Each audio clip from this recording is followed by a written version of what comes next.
Congratulations, Ma'am Rims.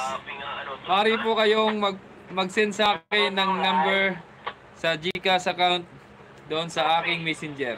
Ayan guys, naniwala ba kayo sa swerte? Ito yun. So, 500. diba kahit saan nga talagang palaro nananalo ako kapag laro. Kaya talaga ako siniswerte. Ito, pumasok lang ako sa live. Nag-ikot-ikot ako kung sinong naka-live kasi Pasko naman. So, yun. At ito ngayon Thank you so much sa mga nanalo. Babagitin muna natin yung ating mga nanalo, mga pinapalad ngayong inilista niya ako kaagad. madaling araw. So, that time, 100 pa yung binubunot niya. First Tapos prize is nung pag 300 na, kinakabahan ako. Di nagulat ako pag 500 ako talaga yung nabunot. Pangalan ko yung nabunot. So, thank you so much, Sir Jomer Official Vlog sa 500. At ayun, sinend niya rin kaagad. Si Ma'am Jinky after ng live niya. So, congratulations din sa lahat ng winners and God bless you, Sir Jomer Official Vlogs ulit tayo ng at sa kanyang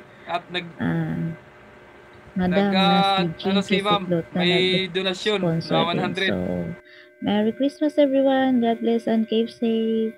Bye-bye.